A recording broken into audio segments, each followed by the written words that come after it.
Hey guys, this is Costa Capsunasis. I'm doing a little video on what's going on in the motor oil world right now. This is actually kind of a older uh, older situation. Valvoline attended Goldman Sachs Global Retailing Conference, and I just had a chance to read through the transcript of it a little bit, and there's some interesting takeaways from it going on these days. It's always interesting to see the publicly traded companies kind of pitch to the banking side to see what they view the direction of the business. It's good insight for myself as someone who owns and operates multiple quick lubes, but just overall seeing these conversations and the questions that the banks ask them, it's got some really telling stuff. So Sam Mitchell is the CEO of Valvoline. He took some of the questions from Goldman Sachs, but basically at the beginning of the conference was just him outlining the direction of the company and, its EBITDA and its margins and things like that. Fairly typical stuff for an investment banking type conversation. I guess this probably doesn't really matter too much, but I might as well point out I do own shares of Valvoline. Even though I compete with them in a couple different markets, I do believe that they have the model pretty much nailed down. So I'm pretty bullish on Valvoline as a company. Plus, they're always at risk of, not risk, but they're always going to be a target for acquisition. I wouldn't be surprised if one of the European majors like Total bought Valvoline at some point. But in any case, I haven't looked at their balance sheet lately, but I know that they're highly leveraged. They're heavily active in M&A, and so, but they're growing so fast, and their revenue is just incredible. And then some of the insight from this particular conference, like some of the things that stood out to me.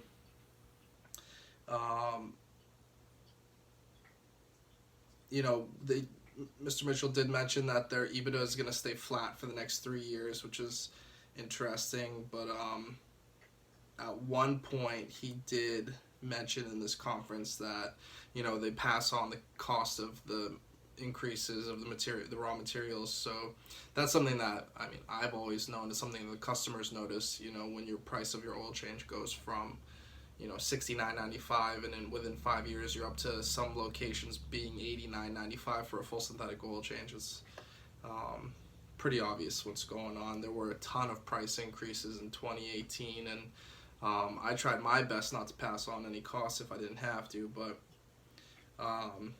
he does talk about the do-it-yourself space. Obviously, if you ever go into a big box retailer, whether it's Walmart or AutoZone, you see Valvoline everywhere. It's an iconic brand.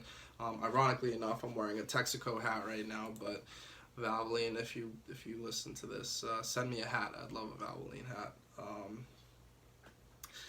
They mentioned Jiffy Lube by name, which is interesting.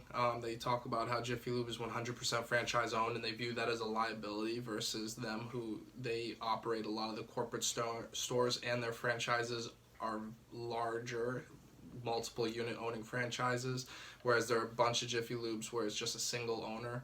I don't necessarily view that as a bad thing, especially since Jiffy Lube kind of has a stigma right now, and that stigma can be combated by having a really good owner-operator of a single location.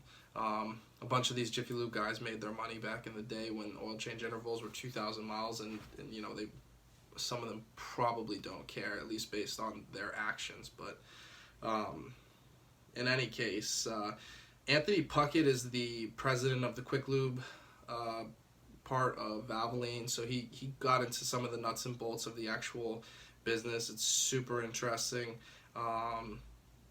They're serving 18 million customers a year, which is a huge number.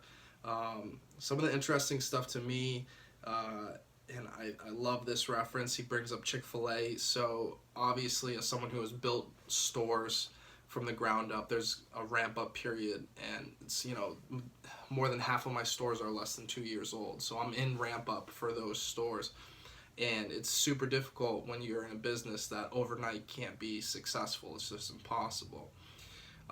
You know, you could give the best oil change in the entire country, have the best service, have the nicest, cleanest facilities, and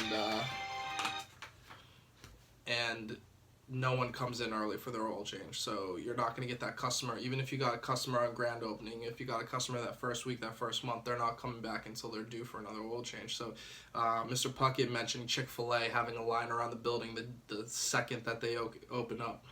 And then it was interesting to me, he mentioned that the ramp-up period for the Quick Lube was a 3 to 4 year ramp-up period, which, you know, my stores, I've hit maximum optimancy around year 3, but I mean, even now I'm still like seeing all kinds of growth, and it's tough sometimes to tell what the growth is coming from, because I try a lot of new things. I try to innovate as much as I can, but let's see what else was interesting in this. Mr. Puckett mentioned that the average Valvoline EBITDA is $350,000 to $400,000 per store, which is insane. That is a huge EBITDA. For those of you who don't know what EBITDA is, that's earnings before interest, tax deductions, and appreciation. Actually, I need to look that up myself. Earnings before interest, taxes, and amortization. Sorry, my bad. All right, getting back to the transcript.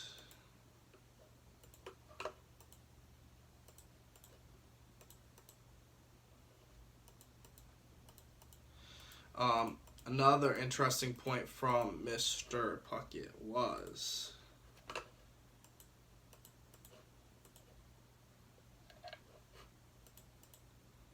let's see, I lost my PDF. There it is. Okay, so obviously they mentioned they've got good brand equity, so their ramp up time, you know, 3-year ramp up for maturity is quick for them, as opposed to some other quick lube brands. I mean, there's really only 2 right now that are massive brands. That's Valvoline Instant Oil Change and Jiffy Lube. Take 5's doing their thing. Grease Monkey does their thing, but it's really, you know, it's really Valvoline and Jiffy Lube at this point. So they do have that brand equity. When they open up a new store, they immediately have that presence and they bring people in.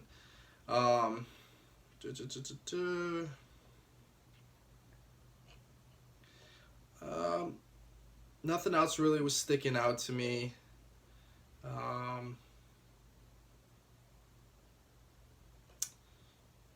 through this.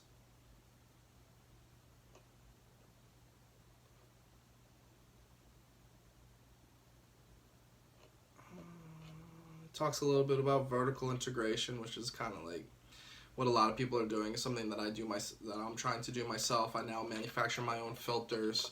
Obviously, I don't make my own oil like Valvoline does, but it would be awesome to be able to do that. There's other forms of vertical integration. There's some Jiffy Lube franchisees that are buying Mighty Auto Parts distributors, which is a business of, which is a line of distribution companies, and then you can vertically integrate that way.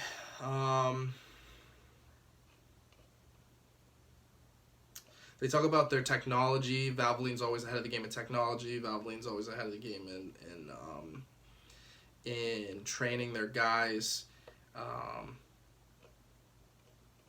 Most of these questions from Goldman Sachs are numbers based. They're not really interesting in terms of the business or in terms of building the business, but let's see.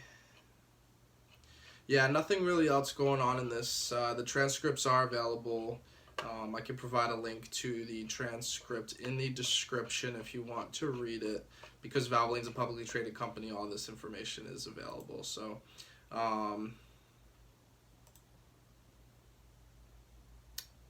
but yeah, so those are my comments on it. I think Valvoline does a good job.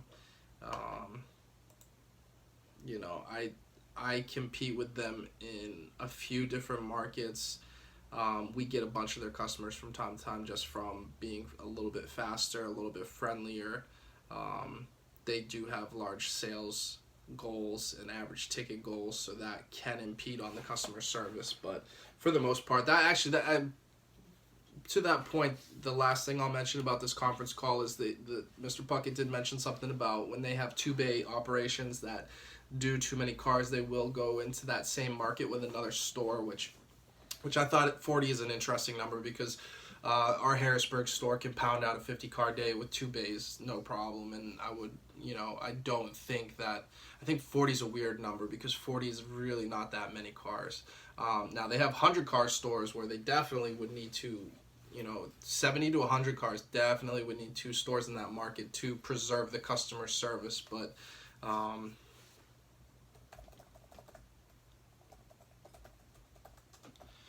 yeah, that's that's preference. That's their own preference. They get to build their stores, so they can do whatever they want. Right. So those are my comments on this. Some of the other stuff that's going on with Valvoline is they're coming out with new electric vehicle fluids, which is an interesting space. I always like to follow what Valvoline's doing because they're usually ahead of the game. And if you have any questions at all for me, you can email me at costa@costaoils.com.